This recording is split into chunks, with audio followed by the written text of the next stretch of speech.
Welcome back. Former Baltimore Raven Eugene Monroe is the campaign chairman for Maryland's ballot question to legalize recreational marijuana. And I caught up with Monroe this week. Take a listen. Eugene, you have spent a lot of time and effort on the legalization effort in Maryland and having this conversation about what's happening nationally. And on in the courts, we talk about all the legal news, we get wonky, but we also talk about the human story behind the laws that govern all of us. And you have an important story here. What made you want to get involved in this effort? I'd say I've been involved in this effort in Maryland since the second round of the push to legalize for medical use when I was playing for the Ravens and was looking for alternative, ways to heal from pain and inflammation from injuries as a player. And at the same time, Maryland was opening access through medical licensure for companies to produce cannabis and companies to sell it. And so I saw what was happening and got involved in that process. And so since then, along with efforts to push the professional sports leagues to change their policies and also promote research in cannabis, now in Maryland, we sit here with yet another opportunity to expand that on another scale, but this solves some very unique issues, like the fact that while that medical industry I talked about exists, people are still being arrested for simply possessing marijuana in our state. And beyond that— I wanted to ask you about that because this legal change will not just change people being able to get and possess marijuana, it's going to change what happens in the courts. And actually, you mentioned in your recent Washington Post article that Maryland is actually home to 3 out of 10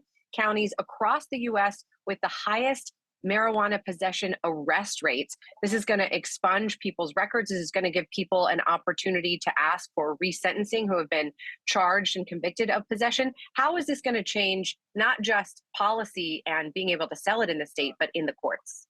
Yeah, what you talk about with people in the courts, right? This has torn families apart in Maryland. Not only do they have that possession charge, it prevents them from getting housing, it prevents them from getting jobs. And so, this can rectify, a lot of communities in Maryland where these laws, have torn people and prevented, real opportunity for them. This can create real access to opportunity for them, access to participate on the industry side of this even. And so voting yes on 4 this November, we're not too far away. Will certainly, help get those people, back in society, back where they need to be, back with the same opportunity that we all enjoy. Let me also ask you, because this is, while there's a lot of support in Maryland, there are people who are opposed to this moving forward. What do you say to opponents, particularly those who are concerned about, for example, the CDC cites negative health effects on teens? This law would only legalize it for those who are legal adults, but having more in the market might make it more accessible. What do you have to say to opponents, just quickly here at the end?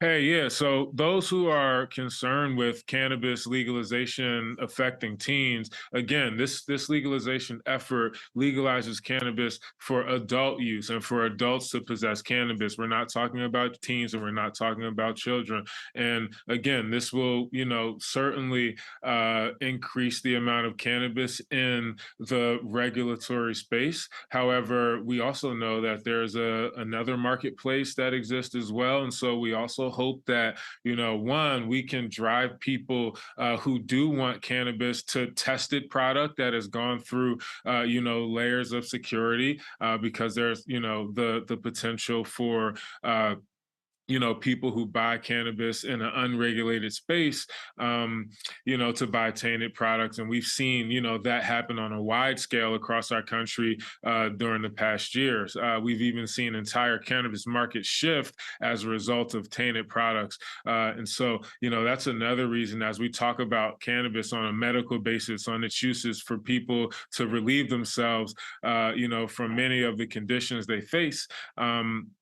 they can also trust the product that is in a space that's regulated.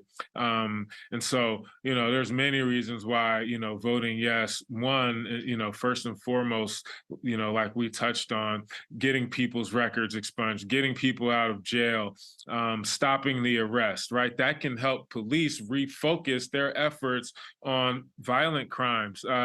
And we also know that across Maryland, police offices are experiencing hiring shortages. And so we can refocus that, effort on, more important things than policing cannabis. Eugene, thank you so much for taking the time to join us. Thank you so much for having me, Katie. Thanks for covering this. Again, a special thanks to Eugene Monroe for joining us. But up next, there's another side to this debate. Not everyone's on board with legalization. We'll talk with an opponent coming up.